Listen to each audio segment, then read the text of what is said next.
লোকজন এই ছেলেগুলো আর তাদের গাড়িগুলো হাঁ হয়ে দেখতে থাকে। কেউ কেউ আবার মোবাইল বের করে ছবি তুলতে থাকে, ভিডিও করতে থাকে কেউ। একেবারে সামনের গাড়িটা ছিল সব থেকে বিলাসবহুল। এদিকে সেই ছেলেগুলো এসে লোকগুলোর ফোন বন্ধ করে দেয়। তাদের উদ্দেশ্যে বলে, মোবাইল নামিয়ে রাখুন, কেউ ভিডিও করবেন না, ছবিও তুলতে পারবেন না। সেখানে দাঁড়িয়ে থাকা লোকজন থতমত খেয়ে যায়। যে যার ফোন বন্ধ করে পকেটে ঢুকিয়ে রাখে। পিছনের সারিতে দাঁড়িয়ে থাকা কিছু লোকজন তখনও ভিডিও রেকর্ড করে গেল। তাদের উদ্দেশ্যে এই ছেলেগুলো বলল, কি হলো, কথা কানে যাচ্ছে না? ফোন নামিয়ে রাখতে বললাম তো। আমরা স্করপিয়ন গ্রুপ, কেউ আমাদের কোনো ছবি তুলতে পারবেন না। তারপরেও যারা ফোন বের করে ছবি তুলছেন, লাইফ ইন্স্যুরেন্স করা আছে তো? লাইফ ইন্স্যুরেন্সের টাকা শোধ না করা হলে ফোন নিয়ে রেকর্ড করতে পারেন, আমরা আপনাদের পরিবারের কাছে টাকা পাঠিয়ে দেব। ছেলেগুলোর মুখ থেকে এই কথা শোনার পর লোকগুলো ভয়ে গুটিয়ে গেল। এই স্করপিয়ন গ্রুপের নাম অনেকেই শুনেছে। এরা যে কতটা ভয়ঙ্কর তার ধারণা অনেকেরই আছে। তাই ছেলেগুলোর ওয়ার্নিং শুনে অনেকেই ওখান থেকে চলে যাওয়ার চেষ্টা করতে থাকলো, কিন্তু তাদের আর যেতে দেওয়া হলো না। তারা জানালো, একবার স্করপিয়ন গ্রুপের সামনে এসে দাঁড়ালে সেখান থেকে আর যাওয়ার উপায় নেই। সবাই ভয়ে তটস্থ হয়ে গেল। স্করপিয়ন গ্রুপের সামনে সাহস দেখানোর মতো বুকের পাটা কারুর নেই। স্করপিয়ন গ্রুপকে দেখে লোকজন ভয় পেয়ে নিজেদের মধ্যে কথা বলতে শুরু করে দিয়েছে। একজন বলে উঠল, বাবা, এরা সেই স্করপিয়ন গ্রুপের লোক, এখানে আর বেশিক্ষণ থাকা মনে হয় ঠিক হবে না। আর একজন বলল, আমি তো শুনেছিলাম গত মাসে শহরের 2-3টে গ্রুপের মধ্যে খুব মারপিট হয়েছিল, তাদের মধ্যে স্করপিয়ন গ্রুপ জিতে গিয়েছিল। এদের দখলে শুধু এই কলেজটা নেই, গোটা শহরটাই এদের পকেটে। তৃতীয় একজনের বক্তব্য, স্করপিয়ন গ্রুপের ছেলেরা খুবই বিপজ্জনক, এদের নামে আমি অনেক কিছু শুনেছি, এরা চাইলে অনেক কিছু করতে পারে, এত ক্ষমতা এদের। গোটা শহরটাকেই যেখানে এরা কাঁপিয়ে দিতে পারে, সেখানে আর এই কলেজটা কি? আজ মনে হয় এই ছেলেটাকেও এরা মেরে ফেলবে। লাকিকে নিয়ে ওখানে জড়ো হওয়া অনেকেই খুব চিন্তিত হয়ে পড়ল। তাদের মধ্যে অনেকেই আবার লাকির কলেজের পড়ুয়াও বটে। এমন সময় স্করপিয়ন গ্রুপের কয়েকটা ছেলে লোহার রড নিয়ে লাকির দিকে এগিয়ে যায়। সোজা গিয়ে তারা লাকির মাথায় মারে। আঘাত পেয়েই লাকির মাথাটা যেন ঘুরতে থাকে। জ্যোতিকে সে ছেড়ে দিতে বাধ্য হয়। এদিকে জ্যোতি লাকির হাত থেকে ছাড়া পেতেই আস্তে আস্তে জল থেকে ওঠার চেষ্টা করতে থাকে। ধীরে ধীরে সে নিঃশ্বাসও নিতে সক্ষম হয়। এই তো মাত্র কয়েক সেকেন্ড আগেই সে ভাবলো রাধিকার মতোই হয়তো তাকেও এই জলে ডুবে মরতে হবে, কিন্তু এখন খেলাটা ঘুরে গেছে। স্করপিয়ন গ্রুপ সেখানে এসে গেছে জ্যোতিকে বাঁচাতে আর লাকিকে উচিত শিক্ষা দিতে। ঠিক তখনই একেবারে সামনের গাড়িটার দরজা খুলে যায়। সেই গাড়িটা ছিল একটা দামি লাক্সারি কার। 4টে ছেলে গাড়ির দরজা খোলে। সেখান থেকে একটি লোক বেরিয়ে আসে, যাকে দেখে মনে হলো বয়স 50-এর কাছাকাছি হবে। লোকটা যে বিরাট প্রভাবশালী তা তাকে দেখেই বোঝা গেল। তার পরনে রয়েছে একটা গাঢ় লাল রঙের স্যুট, তার চুল হলো সামান্য ধূসর আর মুখে রয়েছে সিগার। সকলের নজরে যায় লোকটির বেশভূষা, আদব কায়দা আর চাল চলনে। এই লোকটা স্করপিয়ন গ্রুপের নেতা, নাম দিগম্বর সেন। এই লোকটাকে আগে কেউ কখনো দেখেনি, কিন্তু সবাই বুঝতে পেরেছিল স্করপিয়ন গ্রুপের কোনো গুরুত্বপূর্ণ লোক হবেন ইনি, যার অপরিসীম ক্ষমতা। দিগম্বর সেনকে দেখা মাত্রই জ্যোতি চিৎকার করে বলে ওঠে, বড় বাবা। তারপর সে কাঁদতে কাঁদতে ছুটে দিগম্বর সেনের কাছে যায়। জ্যোতিকে দেখে সবাই অবাক। কলেজের সবাই জানতো জ্যোতির বিরাট ক্ষমতা, আর সেই ক্ষমতার জোরে তার অহংকারও কম ছিল না। দিগম্বর হলো জ্যোতির বড় মামা, তার মায়ের বড় ভাই। তার শক্তিতেই জ্যোতি কলেজের সব ছেলে আর মেয়েদের ভয় দেখিয়ে বেড়াতো। কলেজে জ্যোতি নিজেকে এতটাই প্রভাবশালী দেখাতো যে কখনো প্রফেসররাও তার কথার খেলাপ করতে পারতো না। জ্যোতি গিয়েই তার মামা দিগম্বরকে জড়িয়ে ধরে। কান্নায় ভেঙে পড়ে সে বলে, বড় মামা, তুমি একদম ঠিক সময়ে এসেছো। আর একটু দেরি হলেই তুমি তোমার জ্যোতিকে আর দেখতে পেতে না। এই ছেলেটা আমাকে মেরে ফেলতো, আমাকে খুব অত্যাচার করেছে, ও জলে ডুবিয়ে আমাকে মারতে চেয়েছিল। ও আমার সাথে যা করেছে তুমি ওর সাথে সেটাই করো মামা। দিগম্বর তার ভারী গলায় ভাগ্নির উদ্দেশ্যে বললেন, কাঁদিস না মা, আমি তো এসে গেছি, এবার দেখ কি করি। এই বলে দিগম্বর জ্যোতির মাথায় হাত বুলাতে থাকলেন আর লাকির দিকে তিনি তাকালেন। তার একমাত্র আদরের ভাগ্নিকে এই ছেলেটা কষ্ট দিয়েছে। লাকির আরো রক্ত দেখতে চাইলেন দিগম্বর। দিগম্বর আরো বললেন, আমার ভাগ্নির গায়ে হাত তুলেছে, ওর এত বড় সাহস, মরার ইচ্ছা হয়েছে। চিন্তা করিস না মা, ভগবান ওকে ডাকছে, ও এই দুনিয়ায় আর বেশিক্ষণ থাকবে না। এদিকে লাকি পুকুর পাড়ে ওই তিনজনের সাথে যুদ্ধ করছে। তারা এমনিতেই লাকির মাথায় লোহার রডের বাড়ি মেরেছে। লাকির মাথা থেকে ঝরঝর করে রক্ত বেরোচ্ছে। তারপরেও লাকি চেষ্টা করে যাচ্ছে নিজেকে বাঁচানোর। শুধু নিজেকে বাঁচানোরই নয়, সেই সঙ্গে লাকি ওদের পাল্টা প্রতিহত করারও চেষ্টা করলো। লাকি একটু মাথা খাটিয়ে ওই তিনটে ছেলেকে জলে ফেলে দেয়। তারপর ওদের হাত থেকে লোহার রডটা কেড়ে নিয়ে তা দিয়েই মারতে থাকে। এদিকে ওই তিনজন তখন জলে পড়ে গেছে। তারপরেও লাকি তাদের উদ্দেশ্যে রড নিয়ে এগিয়ে যায়। জলে আধ ডুবন্ত অবস্থাতেও তাদের লোহার রড দিয়ে মারতে থাকে লাকি। এদিকে জ্যোতির মামা দিগম্বর তখন তার স্করপিয়ন গ্রুপের আরো কিছু সদস্যকে ইশারা করে লাকির দিকে এগিয়ে যেতে বলেন। তারা আসতেও লাকি তাদের একদিক থেকে রড দিয়ে মারতে থাকে।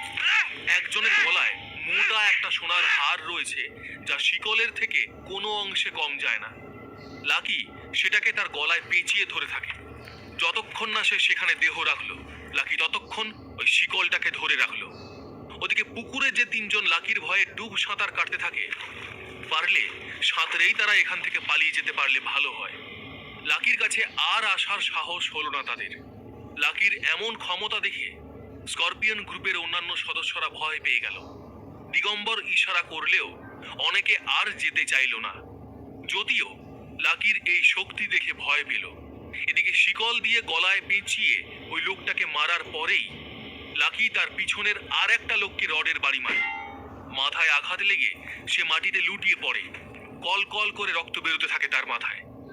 এবার আর একটা ছেলের চুলের মুঠি ধরে বেশ কয়েকটা থাপ্পড় মারে লাকি। তারপর তাকে জলে ফেলে দিয়ে মাথাটা ডুবিয়ে রাখে, ঠিক যেমনটা সে জ্যোতির সাথে করলো। কিছুক্ষণের মধ্যে তাকে ছেড়েও দেয় লাকি। তার মাথায় রড দিয়ে মারতেই থাকে আর পুকুরের জল রক্তে লাল হয়ে যায়। পিছন থেকে আর তিনটে ছেলে এসে লাকির গলাটা চেপে ধরে। লাকি এক ঝটকায় সবকটাকে মাটিতে ফেলে দেয়। তারপর তাদেরও রড দিয়ে ঘাকতক মারে। লাকি তখন শুধু জ্যোতির রক্ত দেখতে চাইল। পাগল নেকড়ের মতো সে জ্যোতির দিকে রড নিয়ে এগিয়ে গেল। তার জিন্স বেশ কয়েক জায়গায় ছিঁড়ে গেছে, মাথা থেকে রক্ত বেরোচ্ছে। লাকির শার্টও রক্তে লাল হয়ে গেছে। দিগম্বরকে কোনো পাত্তা না দিয়েই লাকি শুধু জ্যোতির দিকে তার রক্তচক্ষু বের করে তাকিয়ে রইল। জ্যোতি ভয়ে গুটিয়ে গেল আর তার মামার কাছে গিয়ে আশ্রয় নিল। ভয় পেয়ে জ্যোতি তার মামাকে বলে, মামা আমাকে বাঁচাও, এই ছেলেটা পাগল একেবারে, ও আমাকে মেরে ফেলবে। জ্যোতির মাথায় হাত বুলিয়ে দিগম্বর তখন বলল, আমি আছি তো, তুই এত ভয় পাচ্ছিস কেন? তার পাশে দাঁড়িয়ে থাকা একটা লোককে ঘাড় নেড়ে কিছু একটা ইঙ্গিত দিলেন দিগম্বর। লোকটা তার সংকেত বুঝতে পেরে পকেট থেকে বন্দুকটা বের করলো।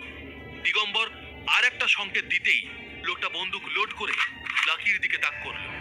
এদিকে লোকটা বন্দুক তাক করতেই সেখানে থাকা মানুষজনদের মধ্যে হইচই পড়ে যায়। সকলে প্রচন্ড ভয় পেয়ে যায়। হুড়োহুড়ি করতে করতে অনেকেই সেখান থেকে চলে যায়। বন্দুক বন্দুক বলে কেউ কেউ আবার চিৎকারও করতে থাকে। আর যারা দাঁড়িয়েছিল তারা নিজেদের জীবনে কখনো বন্দুক দেখেনি। চোখ বন্ধ করে রেখেছিল তারা। মনে মনে ভাবলো গুলি চললেই তারা চোখ খুলবে। কিন্তু বন্দুক লাকির মধ্যে কোনো প্রভাব ফেলতে পারলো না। তার দিকে বন্দুক তাক করার পরেও সে এগিয়ে চলেছে জ্যোতির দিকে, হাতে তার সেই রক্তমাখা লোহার রড। লোকজনও স্তম্ভিত হয়ে গেল। তারা বলতে লাগলেন, এই ছেলেটার বন্দুকেও ভয় নেই, ওকে আর কেউ বাঁচাতে পারবে না।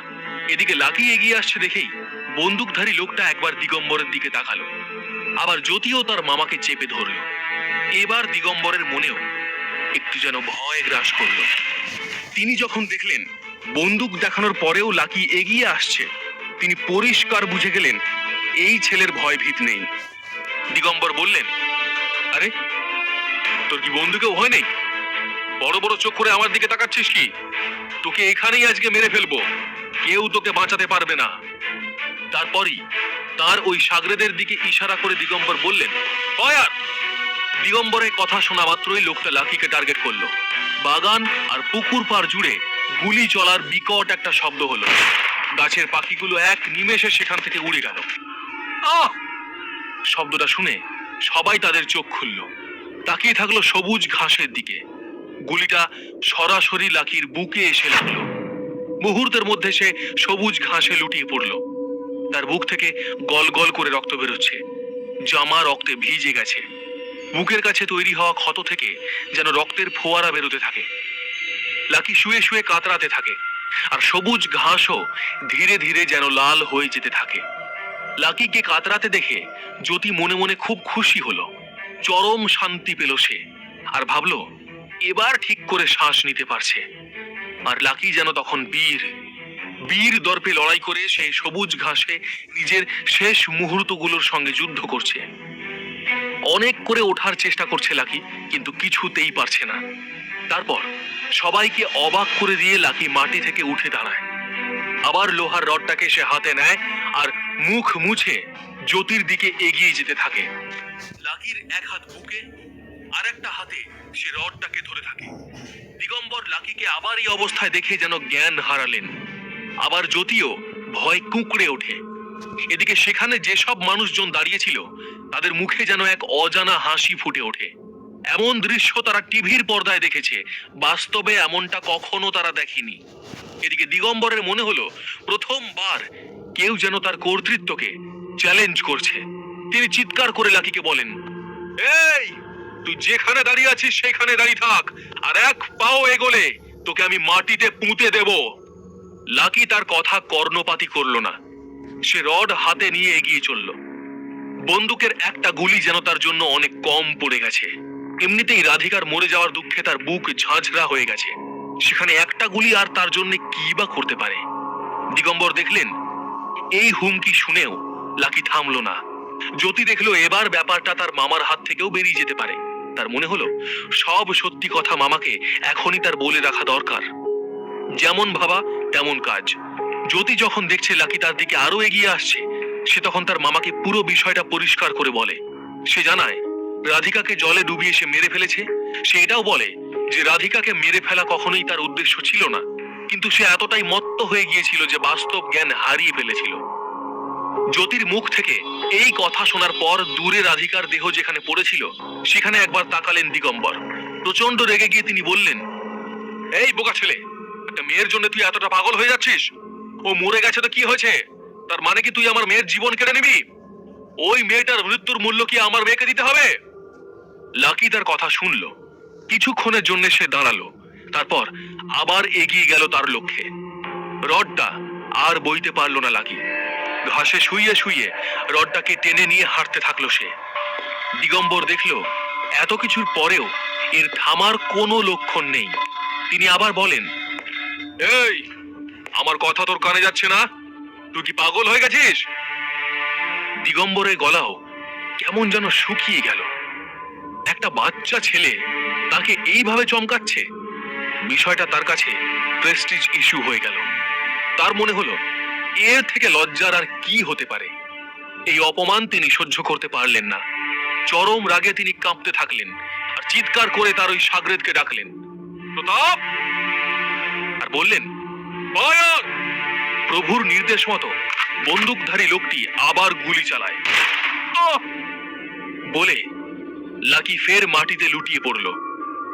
লাকি কি এরপরে আর উঠতে পারবে, নাকি লাকিও শেষমেশ মৃত্যুর কোলে ঢলে পড়বে? এর পরের গল্প জানতে হলে শুনতে থাকুন